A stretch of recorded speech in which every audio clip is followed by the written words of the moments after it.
All right, it's time for draft class. Joining me today from NBA Big Board, James Barlowe. James, what's up? How you doing, man?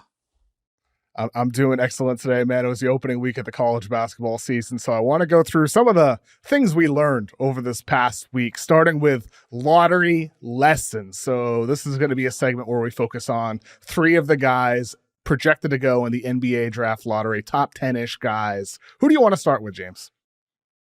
It's almost unfair not to start with Koa Peat. He had the best game for until Neoklis. We'll get to Avdalas soon. But, Koa Peat had a monster performance against Florida, 37-5. A lot of people think Florida is the best front court in the nation, and he got what he wanted. I was impressed with his athleticism.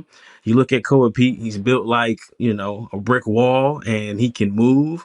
But like he showed explosiveness in the short roll. He had a couple lobs that he caught, finished above the rim plays. Those things that are things that I want to see from him. Very impressed with his playmaking.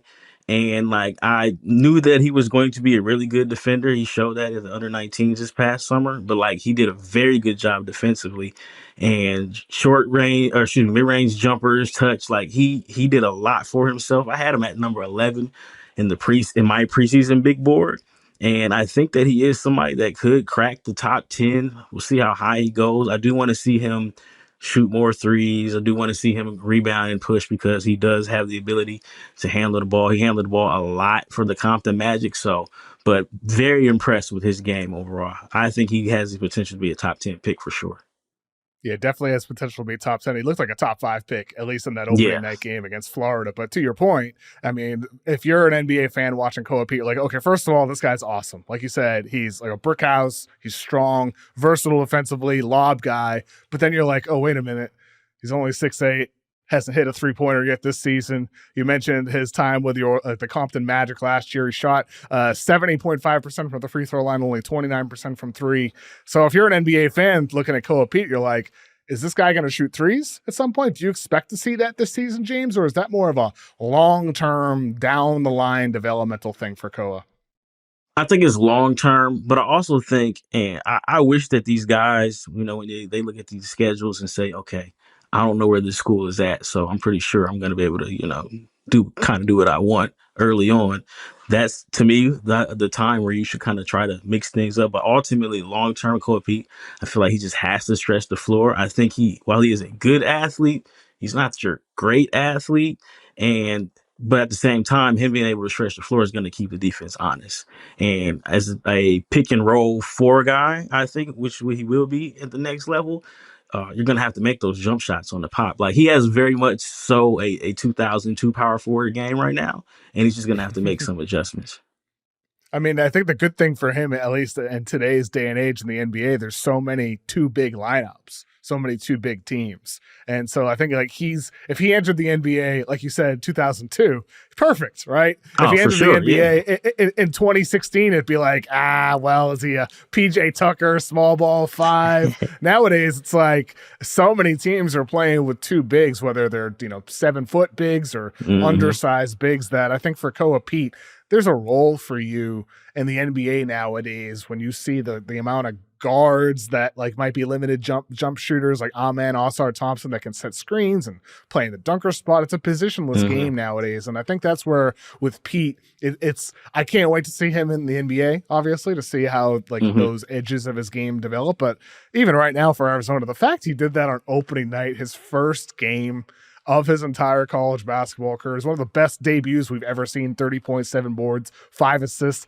against the defending national champions. It was just awesome to watch. Just like purely as a fan, like putting aside draft stuff and all that. It was just so fun to watch him do that. Yeah, for sure. Like I said, I think that there is a level of point forward ability that we just haven't seen from him, and maybe it's the coaching staff telling him to kind of like dial it back some. But like he has the ability to rebound and push, and like that is what I want to see going forward. Because then that will make up for the time frame that it takes for him to get comfortable shooting and knocking down threes. But if he just starts rebounding and pushing, or like in pick and roll, short roll, like he's going to be really good there. So it's like I just want to see him use all of his skills right now. But I mean, we're being very picky of a guy that had a 30-point opening night against what a lot of people think is the best team in the nation. All right, what's your next lottery lesson from opening week? AJ Dybantsa. AJ Dybantsa is an amazing talent. He can get to the basket and dunk off of 2 feet in like two dribbles. Like he covers so much ground. It's not Giannis is a long strider, but Giannis is ultimately going to jump off of 1 foot. AJ can jump off of 2 feet. And I want to say that the thing that I've been the most impressed with about AJ Dybantsa's game is that there's a level of unselfishness that you would think that he wouldn't have at this stage of his career because he's an all-world talent, and you have to think that he feels like if he gets the ball in his hands, he can score, make a play. But he reads double teams very, very well, and also in that game against Villanova, he handled the ball at pick and roll late down the stretch a lot, and I think he's better in pick and roll right now than I thought he would be. I thought eventually he would get that probably at the NBA, but playing for Kevin Young and BYU, they're going to run an NBA system. That game against Villanova, like it was probably like the last 7 minutes of the game. It was just AJ high pick and roll. You go make a play, and like he put a defender in jail. He finished. I think he missed one jump shot, but he made all of the correct plays. So very, very talented. As much as I love AJ, I do have him number 2 right now behind Darren Peterson. And I just want to see going forward, I want to see him embrace taking open jump shots, open threes in particular. They played Holy Cross. I mean, no disrespect to Holy Cross, but like you're up 30. I need you to I want you to take those open jumpers, because if you're taking that open jumper and the defense has to close out to you behind the 3-point line, then you're really going to start dunking. I mean, you already dunk on people. He already creates dunks for himself in the half court. I just want to see him take more open threes. If he's somebody that we think we pretty much know is an all-world level wing. Those guys that he like emulates, copies, models his game after, whether it be Jason Tatum, Paul George when his legs worked, Kevin Durant, like they shot open threes. So, I mean, I looked at it. Kevin Durant shot 6 threes in a game his freshman year at Texas. And it's like you just have to take and make open shots.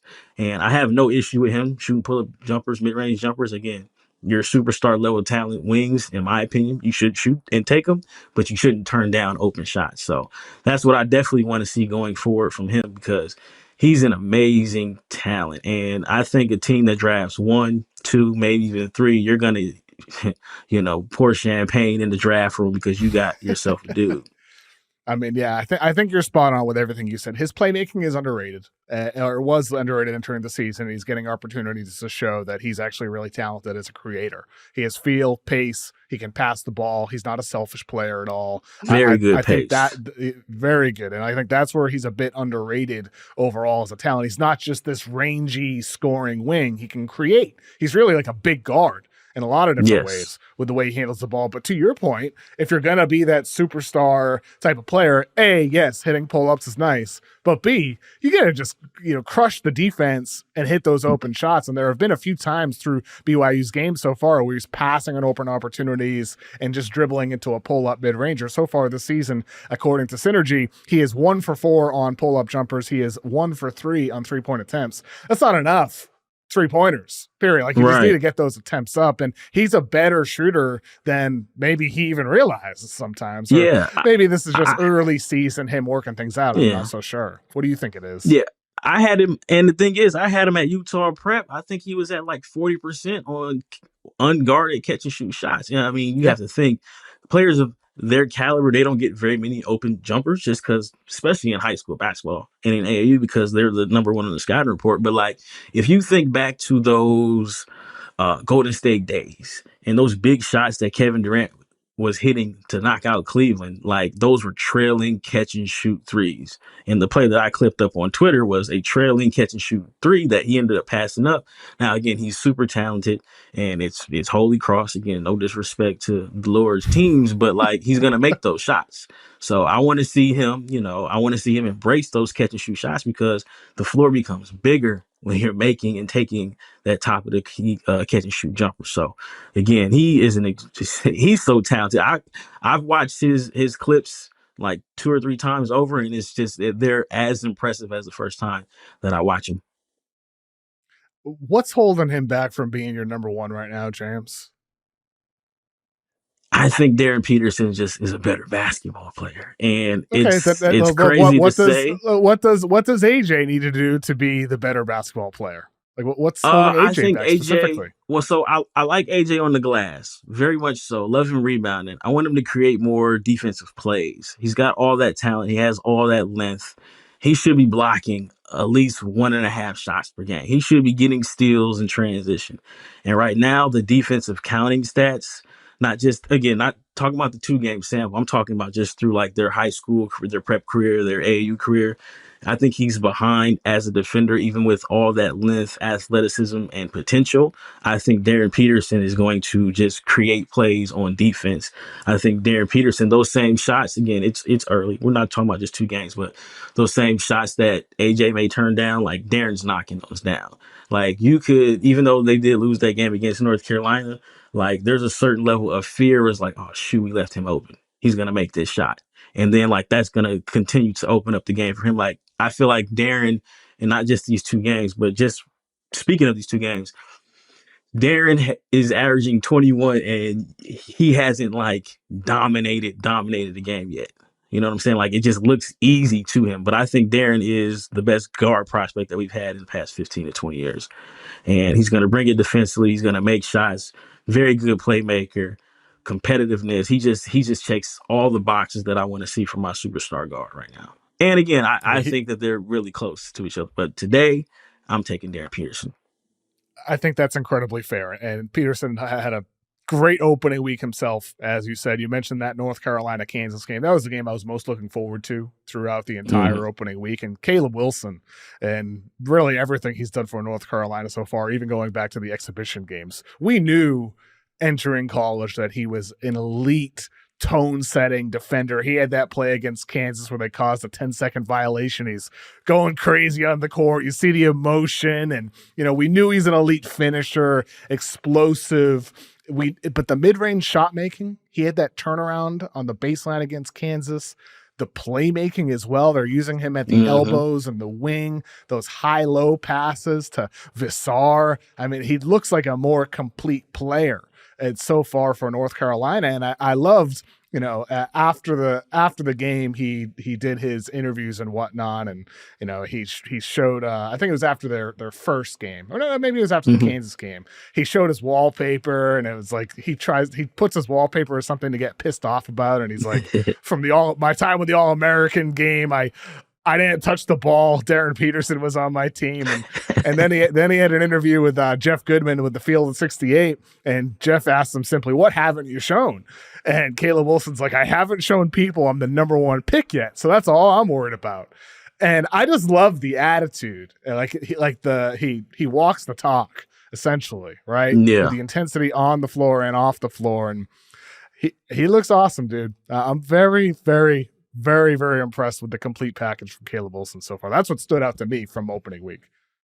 Going into the draft cycle, I had him at number 8, and I questioned how he would score. Again, everything that you said is true. Defense, plays hard, athleticism. I did not, it's 2 games, but I did not see him like scoring 20 a game. And he said, my goal is to average 20 and 10. And he is further along offensively than I thought he would be. Again, the defense is great. I think he ripped the point guard from Kansas at half court. Like the thing that you see from your 4 man, like it's crazy. And their first game, he looked like Shaq because he had like 7 dunks, and I couldn't even. It was so fake. I couldn't even like take good notes on it. I'm like, man, that's not real. But against Kansas, like you said, he's making turnaround jumpers. He's hitting face-up jumpers. I think that passing is going to translate. He's going to be able to play 4 and 5. I'm just struggling to find a comparison for him long term, just because I don't know. It's like it's not Jalen Johnson because he doesn't have that kind of ball handling ability, but it's not John Collins because he is a he's more fluid than John Collins, I guess you could say. John or early Atlanta Hawks John Collins. I'm just trying to figure out what he projects to be long term, but him getting to the foul line, shooting 73% from the free throw line is a good indicator of his touch, and that's to me is like his swing skill. I try not to make too many like adjustments to my big boards early, but like I almost just had to move him up to 4 just because he's been that impressive. So and maybe that Duke and North Carolina game could possibly start some conversations. I know he's a whole year older than Cameron Boozer, but it could start some conversations. Interesting. For number 3, Yeah.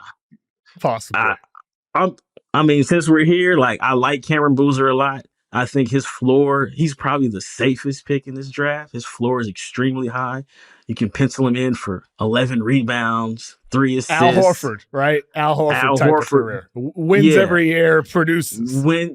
just somebody that you just want on your team. But he has struggled again very early, but he has struggled to finish at the rim. And I just think that he has to adjust from the bully ball portion that he's been able to get away with throughout his high school career to probably just being a more skilled player inside of the perimeter. Again, the 3-point shooting, he didn't shoot the ball well the first game against Texas, but obviously, shots fall against Western Illinois. But I have him down as just only 2 for 8 on layup attempts in the half court.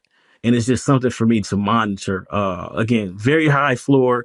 And like as impressive as that game was against Tennessee, that exhibition game, like he shot 7 to 20, a lot of missed layups. So if you're missing layups, again, it's very early, but if you're missing layups against teams that don't have NBA talent in the front court, what's it going to look like in the NBA? Again, I think he is going to be your complimentary player, not complimentary player, but in a sense, like you pair him with a very dynamic point guard, then you really got something. He just may not be the guy that you give the ball to late in the clock or give the ball to down the stretch in the game and say, hey, go create a shot. But his floor is extremely high, and I definitely am tuned into that North Carolina. I mean, it's already North Carolina and Duke, but it's really going to be North Carolina and Duke because there's going to be so much at stake as far as like Caleb Wilson says, hey, man, I'm the #1 pick, and here's very much an opportunity. They were AU teammates. I mean, you got to think that he has a wallpaper for this game, so we'll see. Yep, and North Carolina and Duke will face off on February 7th and March 7th. So we don't see that for a little bit, but they do have a number of really, really good opponents until then. They face Kansas on the 18th. I'll be at that in the Champions Classic, Oh, okay. and in New York City later this month. So I'm excited to see Boozer and that whole Duke team later this month. So you mentioned how guys could push for number 3, but even though we're just a week in, there's always little bits of movement on our personal boards as we're adjusting and kind of readjusting to what we see. So I want to go through some weekly movers. And where do you want to start off, James, with somebody that you're either higher or lower on after the opening week? Neoklis Avdalas. I had him #9. I think I don't want to speak for everybody, but I feel like I was early on the him being a lottery pick. I mean, it's only been 2 games, obviously, but I thought he was good enough to come out last year. To be honest with you, I thought he was really good at the combine last year, and that game against Providence that was scary. Like that looked a lot like Luka. I hate comparing guys to all-time greats, but that looked a lot like Luka. He got what he wanted. And I'm not trying to pile on guys, but I just thought he was the better prospect last year between Jaeger Demon and Kasparis Yakachonis. It just came down to visibility and opportunity. Avdalas had to play a stand in the corner role, overseas, whereas those guys had the opportunity to handle the ball at the collegiate level. So I think, I mean, if Avdalas would have stayed in the draft last year, I'd have took him with one of those Nets picks in the late 20s. I just think he's that good. But now he looks like a very much so a lottery talent. 6'8", 6'9", huge, broad shoulders. Somebody said he is built like Zach LaVine, but he doesn't have the springs in his legs. But it's gonna come down to Avdalas just making shots. Like it's literally that. That's it. Like he can make every pass. He can create his own shot. He can get his own shot.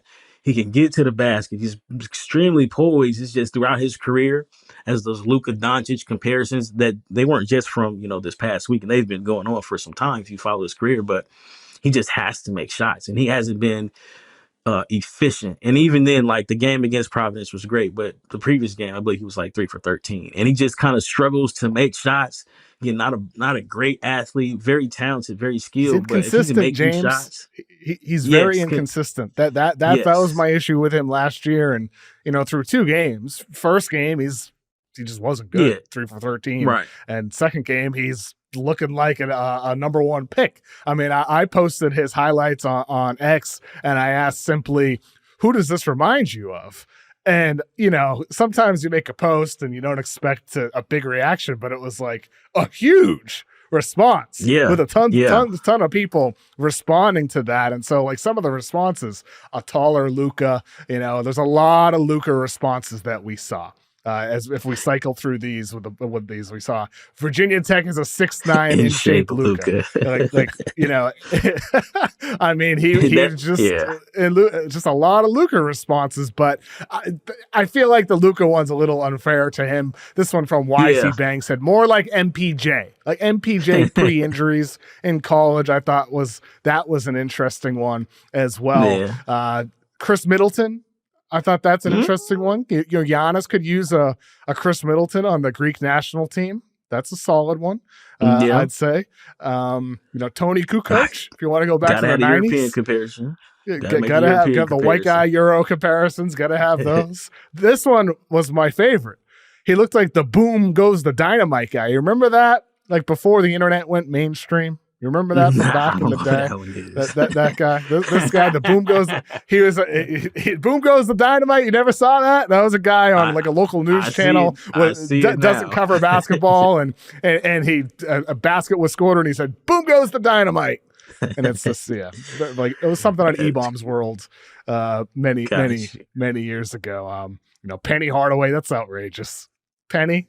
I got one for you though. What about? Okay, I like to make the cross racial comparisons because basketball is orange, and that's the only thing that I see most of the time on the court. But what if he is like? You remember Karis LeVert in Brooklyn? He said several stops, but Karis LeVert in Brooklyn, particularly in the bubble, he was like, okay, go play point guard and make some plays off the dribble. Like maybe that's because Karis wasn't a great athlete, but like his footwork in the paint was what made him very successful because you couldn't stop him off the dribble. He was really good at pick and roll, really good pace. Definitely Michael Jordan. He looked like Michael Jordan. I mean, Providence probably thought he was Michael Jordan. So. Yeah. For people who are listening on audio and aren't seeing the video on YouTube, the Billy Ray tweets said, "Gonna have to go with Michael Jordan." That's funny. I know that is funny. The comparisons, like you said, Providence probably thought he was Michael Jordan. I think the Karis LeVert one's interesting. There's a little streakiness to Karis LeVert too, because exactly, Karis could get 50. Mm-hmm. He could have 50, or you could be like, get this dude out the court because he's just 100%. Not making plays. So, yeah, but undoubtedly for Avdalas to have that coming out party, 6'9", out of Greece, goes to Virginia Tech. More games like that, I think more people will be on the same page as you with him as a lottery pick. Who's another guy that is a weekly mover for you? So I'll be the first one to tell you, Cameron Carr. He was not on my radar at all. He had lackluster freshman year at Tennessee. Second year, he left the program early. I know he was hurt, and then he winds up at Baylor. And he is, without a doubt, to me, Baylor's best prospect. I know they have Tunde Yusufa, who was a McDonald's All-American, but like Cameron Carr is their best prospect. He reminds me a lot of Mikal Bridges. And I know that his measurements are floating around 6'6" or 6'5" with a 7'2" wingspan. That's great, but he's making shots from deep behind the three-point line. And he's comfortable enough to where if you chase him off the line, he can create his own shot. So he's shooting, it's 2 games, but 55% from three. Even if he's a 38% three-point shooter, if the Mikal Bridges prophecy rings true, Mikal Bridges was a 10th pick in that draft. And, he's making a lot of money as a, New York Knick. He's been a sought-after guy. So I think Cameron Carr, to me, is easily the biggest riser, at least in my opinion, because I didn't have him in my top 25 first-round pick conversation. And like, again, it is 2 games, but like he's been their best player, and I think he is going to be their best player long term. I mean, he played 18 games the last 2 years, 4.3 minutes per game his freshman year, 10.3 minutes per game his sophomore. And now he's a redshirt sophomore because of the injury, as you said. So he's actually of junior age. But I mean, from barely playing at all to looking the way he did, because, he's got size, 6'5", as you said. He's got length as well. He's hitting 54.5% of his three-pointers so far. We'll see where that number actually ends up going. But I've been really impressed with the defensive ability, the deflections, the reaction time. And that's where I think that Bridges comparison is coming from for you. It's not just the Yes. offense as like kind of a complimentary guy, but the defense. It's like, okay, this guy can fit in the NBA with his length Yeah. and awareness and reaction time. Yeah, and I guess he's the definition, if this all works out for him, as it being it's a marathon, not a sprint. I mean, if you look at it, like he played behind Dalton Connect his freshman year, then Tennessee reloaded with Chaz Lanier. So it's like he may end up having the better draft results, and it just took a little time. So it's good, and he's got NBA DNA. His father played in the league for some time, so I'm very interested in seeing how this works out for him long term, especially in this season, because I think he has lottery level talent if he's able to. Again, we see the 3 point; it's going to come down, but just keep up with the deflections and being able to stretch the floor, get fouled, and create your own shot. Like I said, I think it's a lot of Mikal Bridges in this game.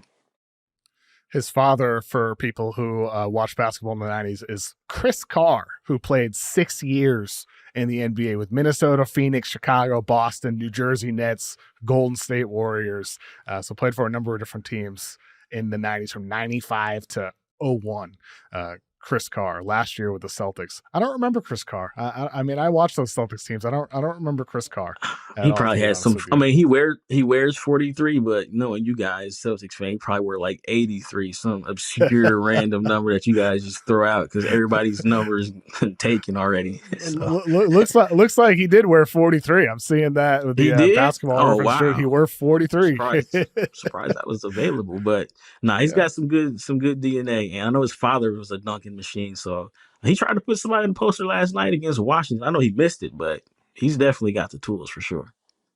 Yeah, he's a fun player. Like you said, looks like a first rounder. Games this week. So for people listening to draft class right now, that might be NBA fans who just keep an eye on college basketball. What's a game that you think people need to watch this week, James? Kentucky and Louisville. Big game, big test for who I think is a top 5 pick. Maybe, I mean, some people think top 10 pick, but Michael Brown Jr., point guard for Louisville.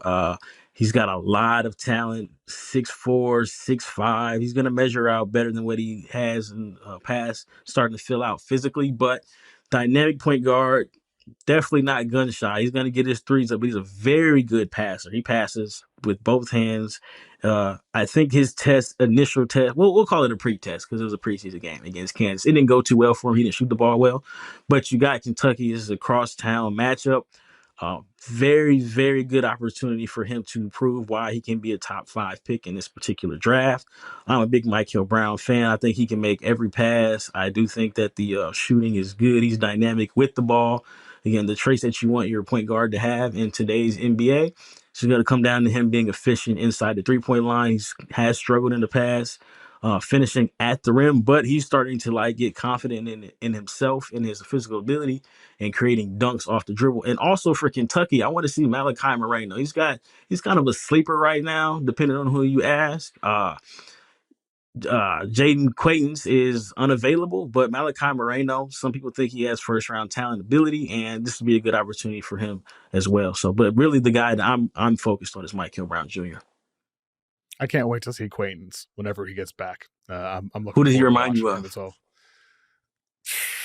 I mean, like the positive side of things, or like the I don't fearful care. side of His things with him. negative, his negative side was scary, man. He was out there shooting threes like a splash brother at Arizona State. I feel like sometimes these college coaches are like, man, you know what? You're a 5-star recruit. We got to keep these 5-star recruits coming. Man, go ahead and shoot a couple threes. But he reminds me of Jalen Duren, to be honest with you. Jalen Duren, that's an And Jalen interesting Duren one. he's taking a leap this year. He's locked. I saw him cuss Mm-hmm. out. I mean, I saw Thompson last night, and he would be the Mm-hmm. last guy you thought would be cussing anybody out for defensive, reasons. But I think that Jaden Quaintance reminds me a lot of Jalen Duren, and they're You both think he's super going to young continue? freshmen. Is he going to continue to Jalen shoot Duren. though? No. Oh Acquaintance. no, Is he going to Quaintance? keep No. chucking him up I there? want no part of him. No. I know. We gotta cut that I out. know. Just nah, stop. Just end it. yeah, please. Forget He about it. wasn't a good free throw shooter, but It was like he was 40, shooting 45% or threes. something like that last Yeah, year. I it know was he's under bad. 50. And it's Yeah. funny, like we're talking about him, but like he's really great on defense, and like Yeah. he's an Oh, he's awesome. athlete, and I think he's a very good passer too. He just has to, they got to reel in the shooting, but he has a lot of talent. I just got to see what it looks like post ACL for him, post Well, ACL injury. Excuse me. that's where like for some reason it's like not it doesn't make any sense because this guy I'm thinking of was like 6'5" or 6'4", but it's like a stretched out Justice Winslow. Like Justice Winslow was 6 inches. And with the handle, the Yeah. creation a little bit where there's Yeah. not much of a shot, so it can work for Quaintance without a jumper. Whereas for Winslow, it never Yeah. translated. You can't be Ever. 6'5", you Yeah, can't shoot. yeah, But Quaintance is exactly. an amazing defender. So we'll see. I just Oh, need him he's to be healthy. outstanding. But you see, behind the 3-point line, don't look at the rim. Please don't. So don't do just pass the ball. Use your handle. Use your passing ability. The game I'm most looking forward to this week, I'll be at on Saturday at TD Garden in Boston, BYU and UConn. I'm very excited for this one. First time seeing AJ Dybantsa play in person and going against UConn and Dan Hurley and that group. They're not, the team that they were that went back to back necessarily, but be fun to see AJ in person against a good team at home. At home, yep. So I think hit for AJ Dybantsa out of Brockton, Massachusetts. A little bit of a homecoming, getting to play in Boston on the home of the Boston Celtics. So I'm looking forward to this one. What are you looking forward to watching in this game? Maybe aside from AJ, are there any other prospects in this one, like a Richie Saunders on BYU? Anybody else that you'll be keeping an eye on? Funny. Richie Saunders, the tater tot guy, man. It's him like testing in the NBA is that like a pay cut for him? But Alex Caravan, it probably is. He's the father of the tater. He's the son of the father of the tater tot. So, but Alex Caravan has been on draft radars. It seems like forever. It also seems like he's been in school forever. But it's AJ. What is it? 8 years? 8 years now at this point for Caravan, it feels like he's been a while. Did he play with Ray Allen? It seems like, but definitely been there for a minute. But AJ it's about AJ. I want to see him continue to be tested. And like I said, I really love, and I wish that Bill Self would do the same with Darren Peterson. But hey, man, 6 minutes left. We're scrapping the offense. Get a ball to your best player and let him make a play. And I just want to see the continued growth for AJ Dybantsa as a playmaker. And, like I mentioned before, I want to see him take these open threes because if you're making open jumpers, like, what are we supposed to do with you? You're 6'9" and you can handle, and all you need is just half a step because you can finish. You're going to get to the rim. It's like he's just missing that one piece of his game. And then that's when it gets really, really scary. That's when those Kevin Durant, Tracy McGrady comparisons are like really, really true about him because he's just that talented of a kid. So I think he's going to have an amazing performance. This is at home, one of his many homes. He's a well-traveled kid, but I think he's going to put up an all-timer for sure.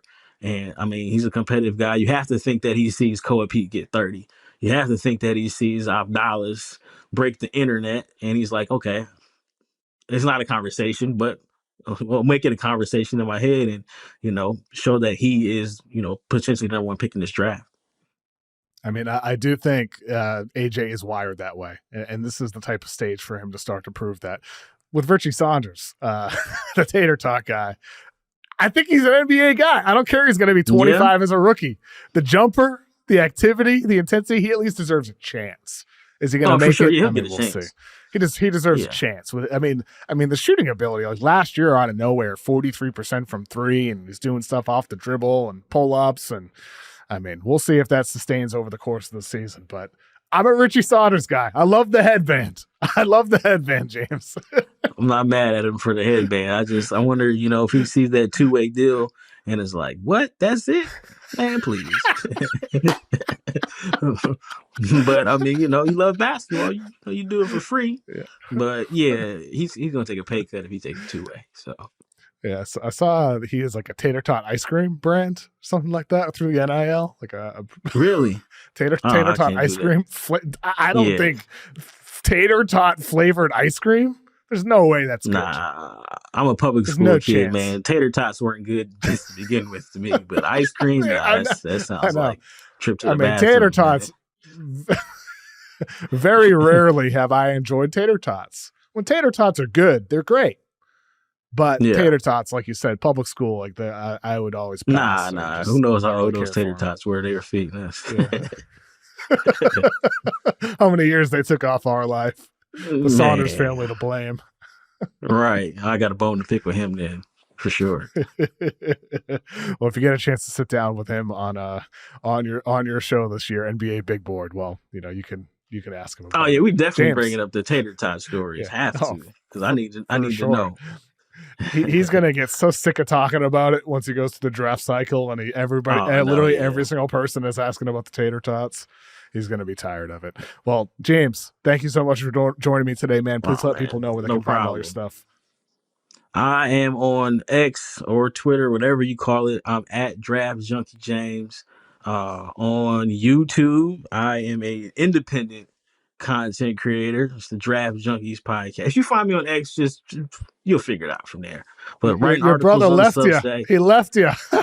man, he left me, but he left me in a good spot, man. And Yeah. I'm very happy for that dude working for the Mavericks. And I know he misses it, but he is reaping the results of all of his hard work. So I got to carry on the torch for the family. Got to make mom and dad proud. So definitely find me on X. Everything is there. So yep.